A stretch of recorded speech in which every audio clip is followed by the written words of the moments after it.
Leclerc is champion of the world.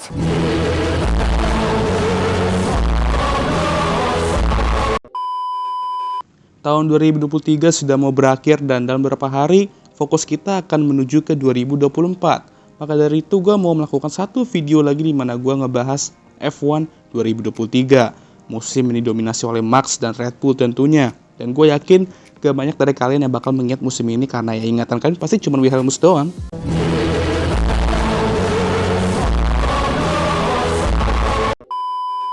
Adeh, udah mau ganti tahun masih aja terspam Wilhelmus ya.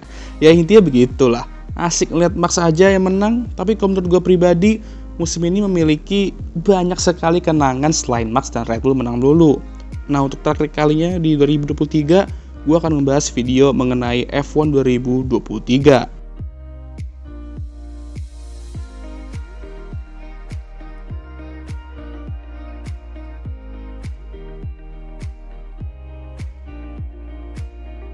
Regulasi baru ini diharapkan dapat menciptakan close racing di mana semua tim bisa dibilang cukup merata dan salib menyalip itu menjadi lebih mudah. Sejauh ini kalau kita bahas soal salib menyalip ya, emang jauh lebih mudah sih dibandingkan regulasi sebelumnya. Lebih mendingan lah ya, walaupun emang ada saatnya juga suatu balapan tuh kayak nggak ada aksi salib menyalip gitu. Kalau soal tim merata, nah ini sih rada-rada ya. Ya Red Bull mendominasi dengan Max, tapi di belakang itu benar-benar nggak bisa diprediksi kalau kata gue. Kadang tim A kenceng, besoknya tim B kenceng, dan seterusnya. Jadi ya ibaratnya kalau nggak ada Red Bull dan Max, musim ini bisa jauh lebih seru pastinya. Cuman ya begitulah hidup. Gak semua yang kita harapin akan terwujud, dan gak semua yang kita takutin akan terjadi. Jadi ya sayang aja di saat tim lain pada susah payah bersaing untuk posisi tinggi, Red Bull dan Max terlalu asik sendiri di posisi yang lebih tinggi lagi. Karena tim-tim lain saling merepotkan satu sama lain bersaing untuk best of the rest. Yaitu juga lebih memudahkan Max karena emang se-untouchable itu dia. Gak asik emang nonton pembalap yang sama lagi dan lagi menang dan anthem yang sama di setel lagi dan lagi. Cuman yang mau gimana lagi, bukan salah Max juga, tapi ya salahkan tim dan pembalap lain gitu yang gak bisa menyentuh dia. Tugas seorang pembalap ya menang, ngapain dia kan capek-capek ke F1 hanya untuk menjadi pembalap papan tengah atau bawah, atau tidak dikenal bahkan nantinya kalau emang udah kelar karirnya di F1. Positif dari dominasi Max ini ya dia bisa benar-benar menulis namanya dalam buku rekor. Bisa aja nanti semua rekor dalam buku itu yang tertulis tuh nama dia gitu kan. Ini buktikan kalau emang Doi itu lagi di masa prime-nya dan semengerikan itu dia sekarang. Ya salah satu masa prime yang cocok untuk dijadikan kandidat GOAT lah ya. Nah untuk bapak bisnismen asal Austria itu gue rasa emang gak penting lah ya rekor-rekor itu. Yang dimana gue rasa bener karena emang zaman sekarang orang udah pada malas baca buku ya kan. Lah kan bisa baca di Wikipedia bang. Iya sih cuman ya bapak bisnismen itu bilangnya ya rekor mah gak penting bro. Ya emang gak penting sih tapi diam-diam gue yakin pengen juga kan mecahin atau menyamai. Lah, ya juga ya. Tapi gue akan selalu mengingat musim ini bukan musim di mana Max mendominasi doang ya. Nah ini bahas dari sisi gue ya. Tapi seperti yang kalian tahu, semenjak bapak aktivis kesayangan kita pensiun, ya gue memutuskan untuk jadi fans netral karena ya bingung mau dukung siapa ya kan.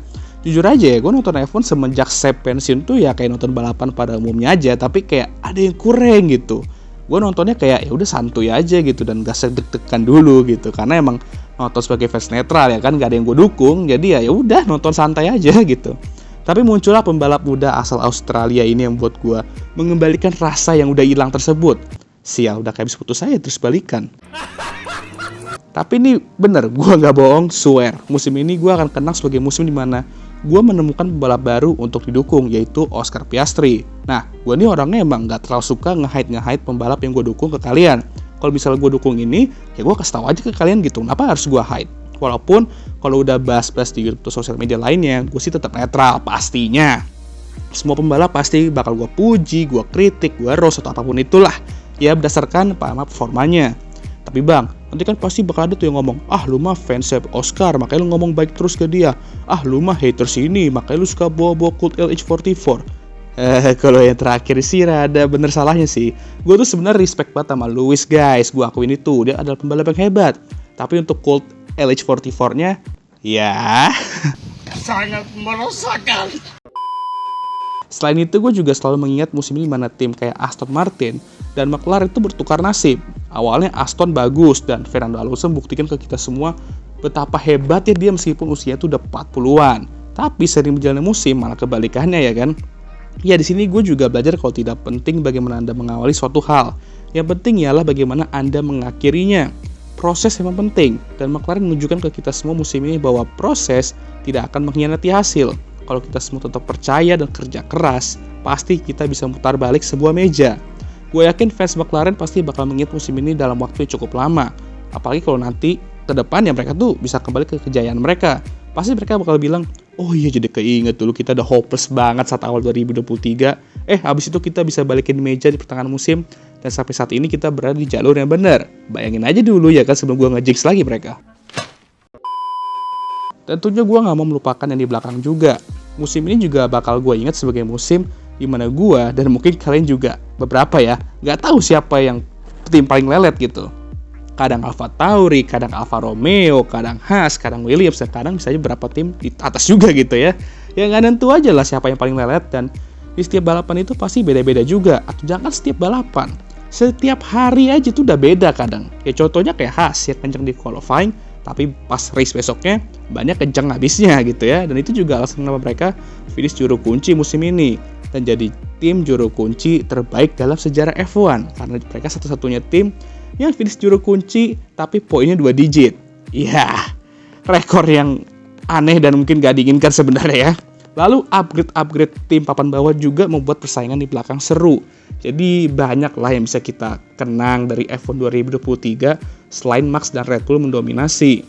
Jujur aja, sebosen-bosennya musim ini, seru dan positif itu juga ada. Tapi baik lagi, setiap musim F1 ya rata-rata gitulah ya.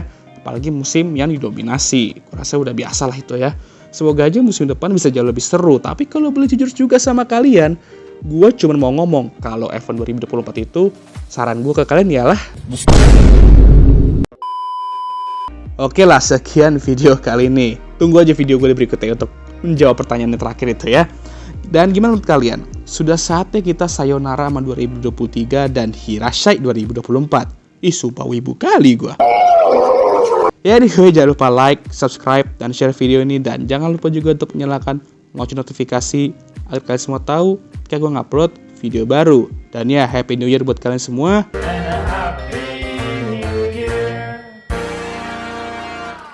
Semoga 2024 akan menjadi tahun yang baik untuk kita semua, dan semoga aja F1 di 2024 itu seru ya guys ya. Dan oke, seperti biasa untuk terakhir kali 2023 video ini akan ditutup oleh That's it. Ta-da!